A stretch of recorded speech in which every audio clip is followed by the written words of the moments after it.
hyper-partisan. You could ignore what he's done to penalize Russia. Hey, how about penalizing?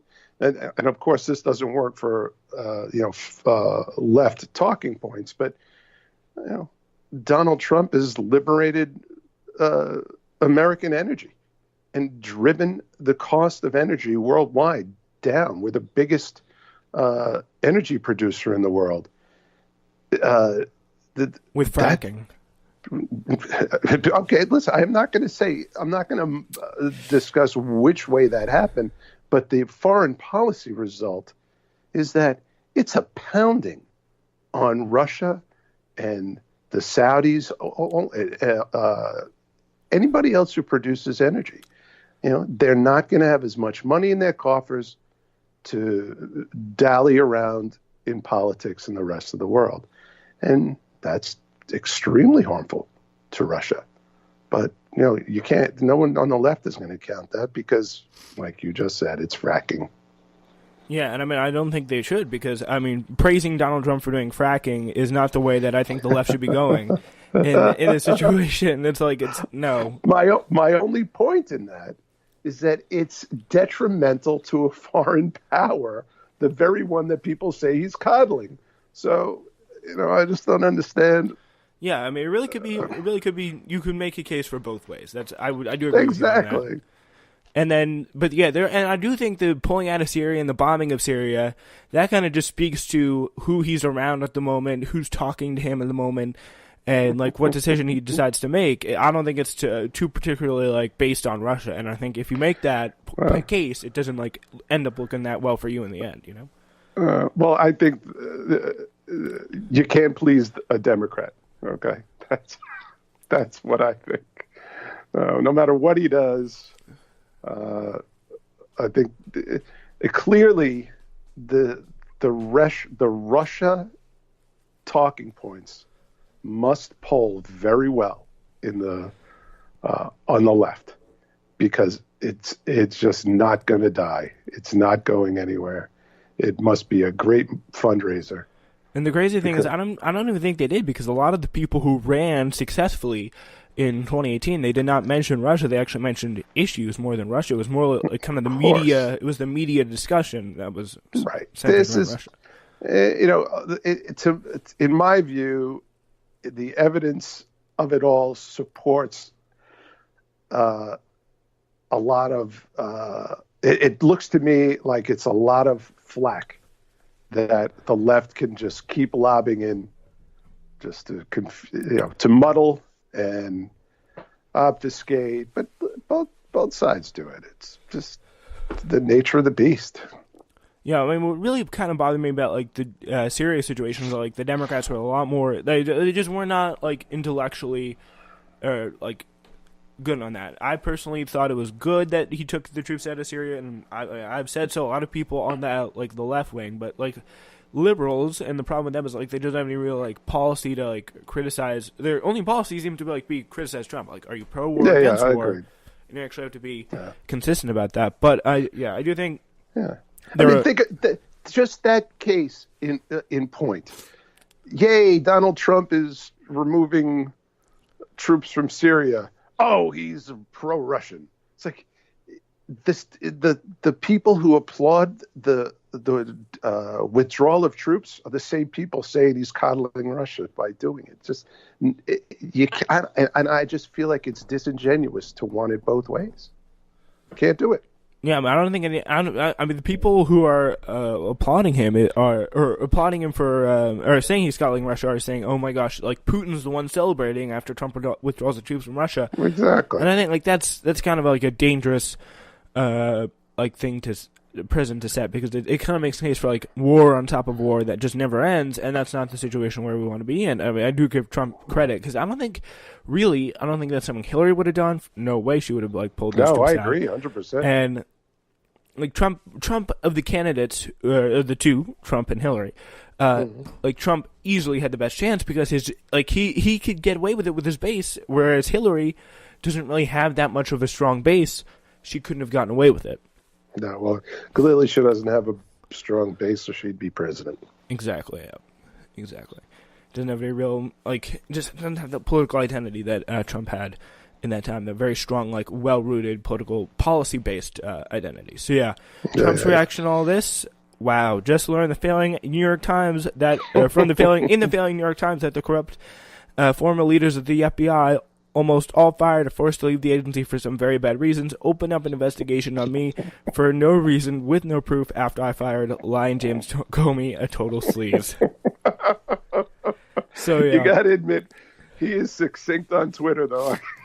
The tweeting is to me the tweeting is the best part of Trump's presidency because it doesn't hurt anyone. It doesn't hurt anyone like a lot of other parts of it do, and yeah, it's funny and entertaining. It is. He is. Whatever you think about him, you know, and I would say the same thing. You know, I'm more of a libertarian, and I was certainly not a big Obama fan, and I wasn't a big Clinton fan, but I have the same admiration for those two guys that I do for Donald Trump. That their political instincts are just impeccable, right? And Donald Trump has just taken those instincts and used every available direct communication method. It's such a weapon for him, and people try to beat him with that weapon all the time. But I mean, you can't beat his numbers, followers. There's just no way for them to do it. He's made this tweeting thing a fine art, for his own, for his purposes. It's brilliant. You know, it's like Bill Clinton was able to, feel people's pain, right? That famous quote. This guy's tool of choice, and it's an amazing thing. It really is. People they can lash back with all their various Twitter accounts, but nothing equals that force that he has using that tool. It's incredible. Yeah, I mean, I do think probably the best person on Twitter right now for the Democrats is Ocasio-Cortez for sure. And then on the other side, you do. I mean, I don't think Trump. I mean, Clinton, when he was running, had good political instincts, but when he got into power, those went out the window as soon as he started like walking into Goldman Sachs and doing all these speeches.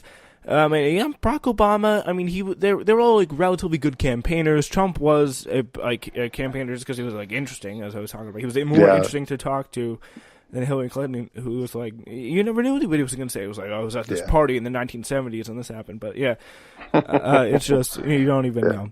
But Donald Trump is also, by all accounts, just a tireless campaigner. Call it self-promoter if you'd like.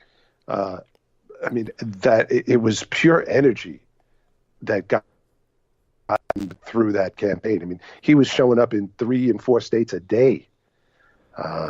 Nobody had ever seen anything like that. It was, he just disrupted that whole process.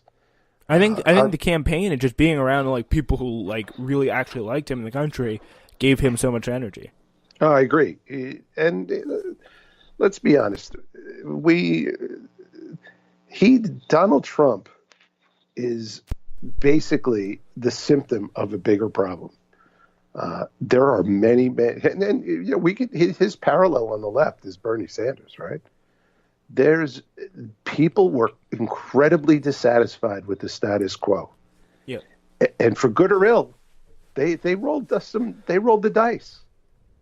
I think had Bernie been allowed to be a contender, that would have been a much different presidential race.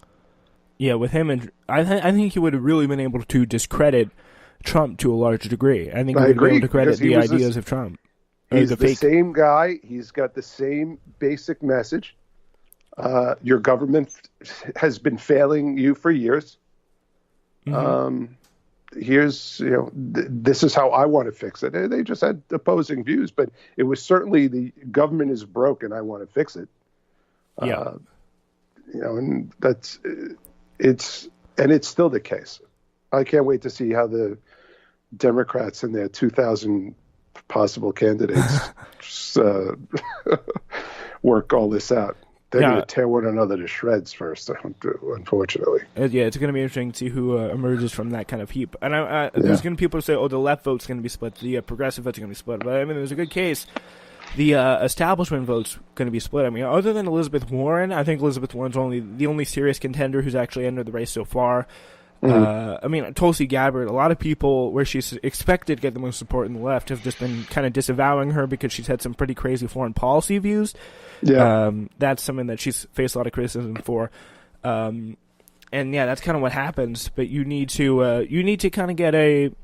It's going to be very tough, and I think the reason why Bernie would have been so successful is because he would have been able to say, Trump says he's kind of populist, he's fighting for you, but he has a record that is like nowhere near as substantive mind as in terms of fighting for people for 40 plus years and actually taking on powerful interests. No, I agree. It would have been, Hillary Clinton, unfortunately, was ordained by the establishment left. Yep. And plenty of Bernie supporters, saw through that. This is not what we want. This isn't how this is supposed to work.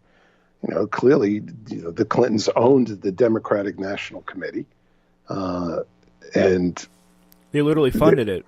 Exactly. So they, what? It's ours. We're not sharing. Or should we? And by the same token, Bernie was an independent, not a Democrat. So, but he certainly espoused a number of very popular views on the left, and from left to far left. I wouldn't say the center left, but still, clearly the country is ready to. Ready for a change. I think the bottom line is most people, and we've discussed this before. Yeah. Most people in America are bunched toward the middle, but the two parties have to serve, a rabid base, one far left, one far right, and the only way to get elected is to find the money and the support, in those rabidly involved segments of your party. Then you have to try to come back to the middle. And these are really hard things to do. People remember what you say during the campaign. Yeah, people really do. Trump's feeling the real brunt of that right now in the story we're going to get into in a minute about this wall. You get the sense he kind of thought it would go away. A lot of people thought it would go away, but now he's facing the longest government shutdown in history over it. But I think, it's definitely very interesting because you got Bernie Sanders. I mean, the middle is the middle of the country. If you look at the terms of opinion polling and what people have actually voted for, when you put issues on the ballot like Medicare expansion, just doing things that are would be considered expanding very left wing programs. Giving people more health care, those ideas, the ideas that Bernie Sanders actually has are popular. Trump actually did some of those ideas, the hitting on NAFTA, hitting on TPP, were incredibly effective ideas. Yep. And that's what I think really kind of pushed him across the finish line. Some of his stuff he said about race that gave him the initial support, but what pushed him over the finish line in my mind was that kind of a populist tinge that he had and he added towards his ideas, because he kind of, in my mind, he built off years and years of fear mongering about immigration to this was kind of the crescendo of that work put in place by conservative media. This is my thought on that. No, I agree 100%. I mean, there's which is funny because our politics are a little different, but we both can clearly see how this works. It's not a mystery. Ideally, if I was talking about this with someone else the other day who's actually in politics, I said, if government were an actual business, someone would set up a separate government business to do things better, more efficiently, and serve people better, because it's clearly not they're not great at customer service. They have budget problems constantly, right? our government runs at a